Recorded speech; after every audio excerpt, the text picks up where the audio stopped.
On the east side, in the Islandview neighborhood, residents and the Church of the Messiah prepare for a march to end gun violence in Detroit called Silence the Violence. Do marches work? I think marches do work. They bring a lot of attention to different causes, but I feel like things need more than just a march. If you don't have any intent after the march to keep on planning, keep on organizing, it's going to all go in vain. So I think there should be stuff that goes on after the march. I can't help it. Murder is inconvenient. With this particular march, things are changing a little bit, but take us back to the march being started initially. Well, we started the march because I got tired of burying children. When I first became a priest, I'm thinking I'm going out to save the world.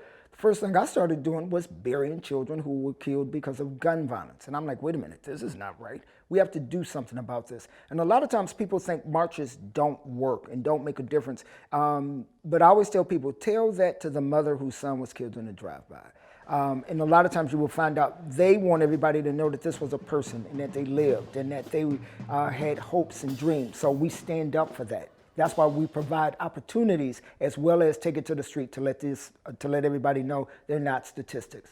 On the last Saturday in June for the last 11 years, the Church of the Messiah has led the march to shed light on gun violence in urban communities. In its 12th year, the march is still necessary, shown this time with the recent loss of DeMarcus Washington. One of the first young men I met was DeMarcus Washington, senior at Martin Luther King High School, was scheduled to graduate June 13th. And so he came, started working on a room, met him a couple times. We were having a meeting and he came and introduced himself. And now I believe that was on a Monday. That Friday he was murdered in a drive-by, not the intended target. So when John called to tell me what had happened, I told him, I said, John, reach out to the family. We'll have the funeral at Church of the Messiah. But one of the things that the Lord laid on my heart was because DeMarcus Washington was literally working to redevelop this room so that we could do it for job training for hundreds of Detroiters who would be getting jobs. Instead of naming it Church of the Messiah Empowerment Center, we named it the DeMarcus Washington Empowerment Center. What does this march mean to you?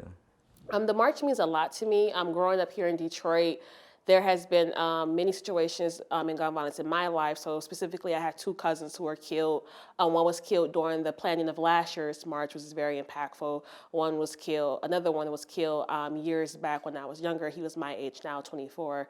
And throughout life, there's been things where I lived in Detroit, of course, and then we'll hear gunshots a lot of times, have to duck down in the house, be careful where you walk because people are shooting sometimes. So as a person who grew up here, we have to deal with it a lot. But of course, we know that it doesn't stem because people just want to shoot and kill people. It's a lot to do with poverty and people trying to survive here in Detroit. So our goal is to just make sure we're doing things to eradicate poverty, which often leads to gun violence in Black communities. It's kind of different than white communities because you don't have people like just saying they want to go shoot up a school. It's more so I'm doing this because I have to survive, I have to eat, I have to pay bills, and other things that deals with trying to survive. As a young leader in the city of Detroit, Maya will continue to work for a brighter future. How do you feel knowing that you are going to be, or essentially are, a future leader because of this march, because of this movement, because of this cause? I don't know. I want to just take it in, I guess, and just make sure I continue to do the work, make sure I bring people in with me is a big thing, too. Succession planning is one of the big things I like to talk about here in Detroit when it comes to leadership and making sure we pass the torch to other people who are coming up behind us because we don't want it to be to where we have a great leader here in the city or in the country, and then once that person is gone, we don't know what to do. So a big thing for me would be just to make sure I pass my learnings and teachings along to people who are coming up after me and then also work with people who came before me as well.